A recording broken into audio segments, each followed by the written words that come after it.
Willkommen, bienvenue. Welcome once again to another Property Matters with Hamish McLay. And normally, you notice we tend to have a visitor. Today we're bereft. However, we have plenty to talk about. So without further ado, welcome, Anga. Anga, my goodness, Hamish. Sorry, I got it mixed up with another member of my team. Sorry about that. Of Search and Convey. Today's topic is conveyancing, an ever-changing landscape. Please, what do you prefer? Well, we could, of course, speak about my backdrops, which sort of change from season to season. I love this one. Bluebells are amongst my favourite scene there are. We have a bunch of about 20 or 30 of them outside the front of the house, but not quite in the profusion. So Hamish has my goodness, I apologise. Hamish has a predilection for beautiful backdrops, and this is no exception. Well, yes, it does change, and one of the great things about nature, it has a habit of changing without discussing the matter with us humans. Without so much as a by your leave. Oh, why should it bother? Because it seems to know what it's going to do, and we can perhaps interfere with it or try to interfere with it. However, it reminds me of the time I saw a whole bunch of villagers in where was it? I think it was northern Spain, talking about a small volcano that was potentially going to erupt and what they could do to divert the flow. And it turns out, sweet Fanny Adams. Yes. However, you see, this is nature's course, and nature does what nature chooses to do. Exactly. However, being humans, it would make practical sense if we were going to go about making change, that we would sort of discuss making that change with people who knew what the consequences might be. You mean communicate, Hamish? Oh, yes, that was the very term. We seem to have had a significant number of things happening. Yeah. This century particularly. All to do with property and housing and goodness knows what else. And not to mention the fact that even ministers allegedly responsible for things like housing needed constant changing just to divert the fact away from there was nobody capable of looking after the whole situation. So they had to keep changing it, I guess, for some good reason. But there has been so much change. And one of the challenges with change is, if you don't look at all of the potential consequences by speaking to the right people, we can't hit it right every time. There are bound to be things, but it just sort of seems to be a succession of changes throughout what various acts of parliament haven't really helped the matter, because they've sort of made it all the more complicated. But they've been set up, these changes have been set up to change one thing. It was a little bit, I did sort of study a little bit about economics, and I did know a bit about sort of Milton Keynes and how straightforward things. If you increase the taxation by this, you'll collect that. Now that doesn't happen anymore. You increase the taxation on this, and people just don't bother buying it. End of story. It doesn't matter what it is. And the strange thing is, they increase the tax on the wrong thing. This might sound controversial, but an overindulgence in sugar has killed more people throughout the world than smoking ever could. However, it's controversial as it may seem. I think it's widely acknowledged that sugar is been consumed in vast quantities by our cousins across the pond, and has led to not just an obesity crisis, but a complete failure of their health system. And we are, in turn, catching the same cold, have some level of an obesity crisis, and on top of that, have an overloaded NHS. And as you're quite right, sugar is killing far more people than tobacco. however, Not that tobacco is a good thing in this story anyway, but that's another. I wasn't intimating it was good by any stretch. I was just indicating, let's whop the tax on that and people stop smoking. If you start vaping instead, consequences. However, several things were brought about. I didn't actually sort of realise. We go back to the last century when we were all getting excited about the age of Aquarius. And I only knew about that. They did actually write an article mentioning this because I thought it was a fantastic fun. I remember actually hurtling off up to London to see a production of stage production called Hair. I know only too well. I actually performed percussion for a stage production of Hair. Oh, right. And Fifth Dimension sang an incredible song, all to do with the sunshine, which was singing about the Aquarius. And we were expecting great things to happen. And so we had a few more wars. Then we had a change of century. Now, the interesting thing was, as our century changed, everybody assumed it was going to be the end of humanity as we know it, because they didn't know whether the clocks could cope. Going into the 21st century, could it be managed? And we all arrived without a glitch. Nothing fell out the sky. There weren't huge swathes of food going rotten on the shelves. None of these things happened. But then the glitches sort of started. Let me get back. I was getting ahead of myself. 1985. I think it was 1985. Okay. Which whatever act of parliament it was, but that enabled people who were not qualified solicitors to actually carry out conveyancing work. A bit, which was kind of fairly ground shaking, because until that point it had been the reserve of the legal profession. However, at that stage, it didn't change massively how things were happening. People started moving. People wanted to start changing things. Here's another interesting thing. The history is absolutely amazing. In the early 1990s, basically the prices for getting searches carried out by the local council were all regulated, and they would cost you £30. Right. 1990. And now, of course, you have this incredible array of prices that once it became deregulated, let's do what we like. Now, I noticed the other day that I shouldn't have been smiling about this, but Croydon was the first council to actually put their price up from £30 to sort of 330 for the same information. However, it took twice as long to get hold of it once they put the price up. How did they warrant that? Does nobody check their copybooks? Well, absolutely not, because what they tended to do, the councils, they would increase the searches every year because it was a good money earner for them. They were getting good. This is what the situation we've got is so so freaky and weird. They pay all these millions of pounds to land registry to take work away from these councils who are getting broker and broker. And Croydon's one of the ones which is about to go bust. So obviously charging over £300 for land searches or land local searches is not the best way forward.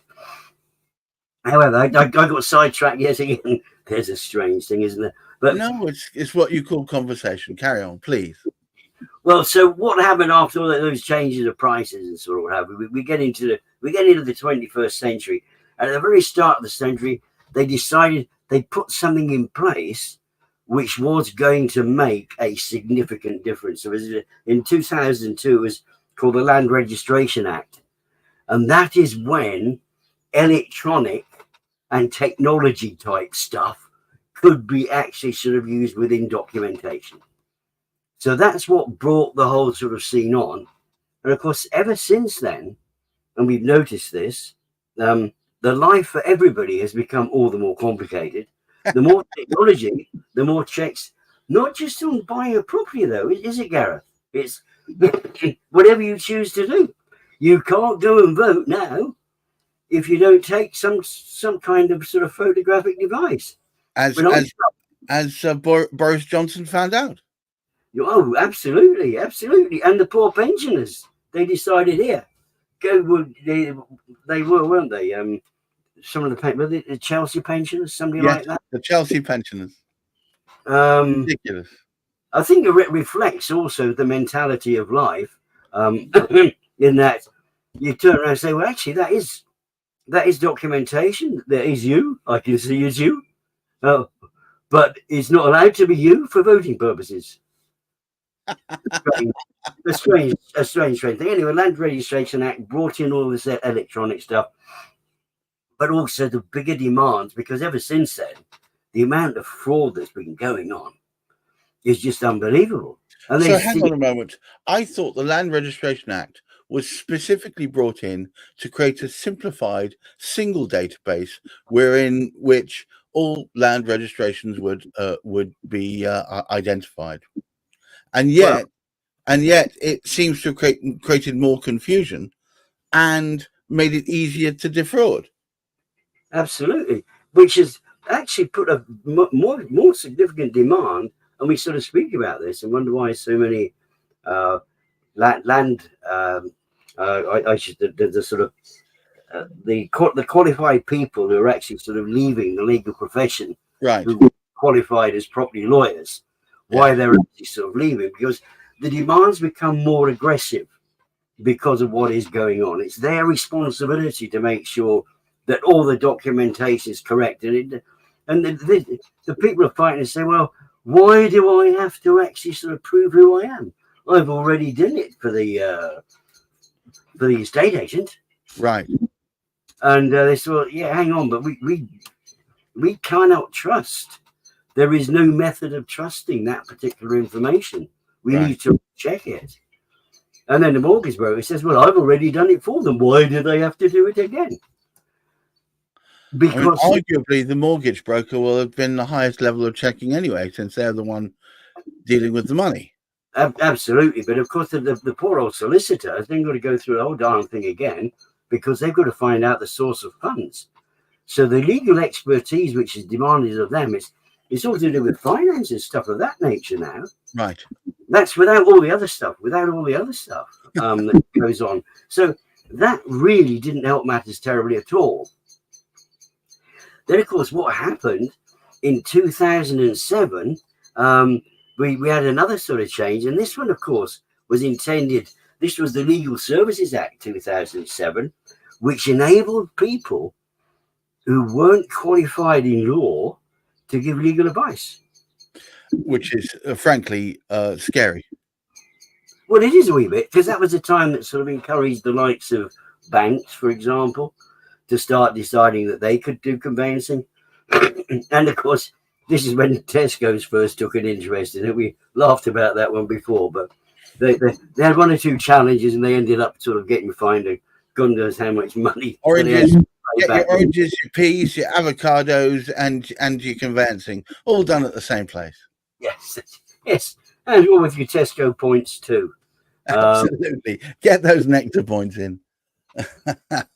However, that was a bigger hornet's nest which unloaded then, because what that brought about, and this was something which was advised every single time they go through change. Advice is given as why not to change, and for some strange reason they don't listen to it, because it was suggested they wanted to make it more competitive in the conveyancing market, and this brought about the arrival of the ambulance chasing sort of type of system, which was one which isn't particularly sort of popular in many people's sort of minds.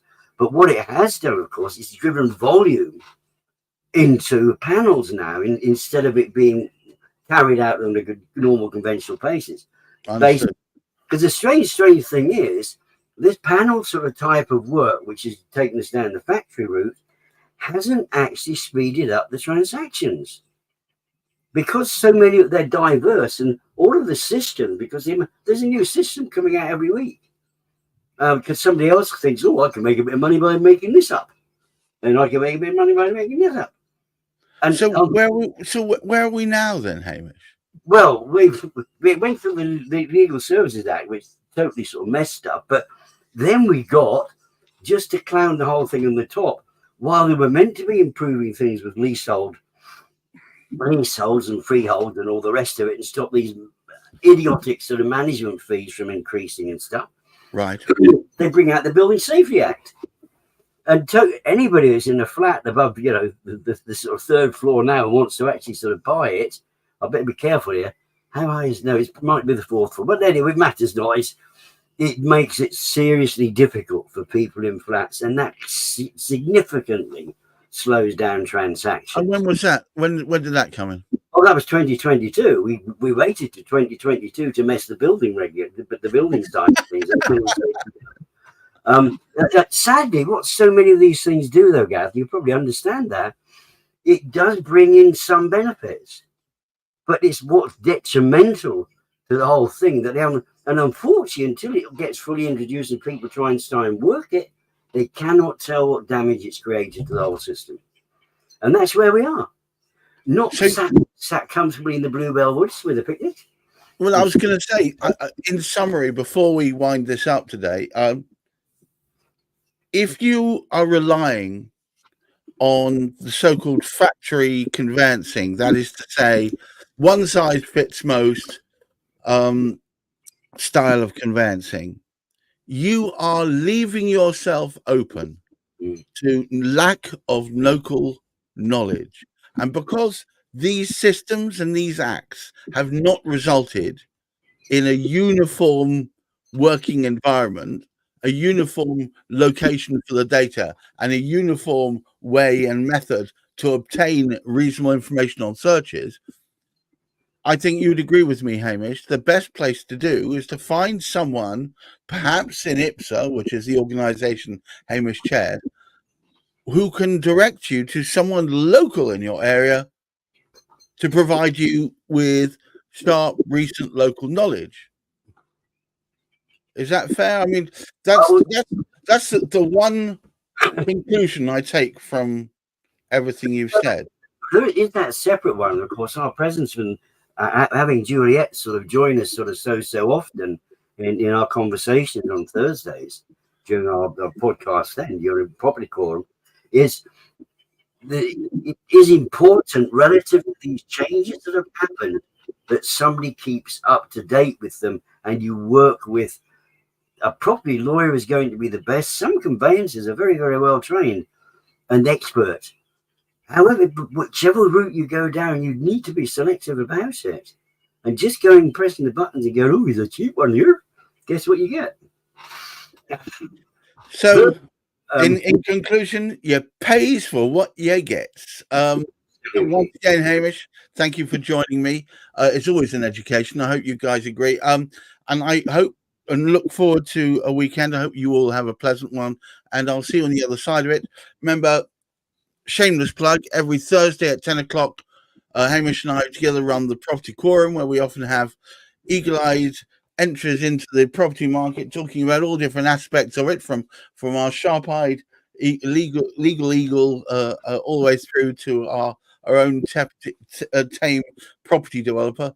And we often talk about topics and poke holes and poke fun at what's going on. If you have any comments, please do come back to me. Otherwise, I wish you all a lovely weekend and, of course, safe mental health. Bye-bye now.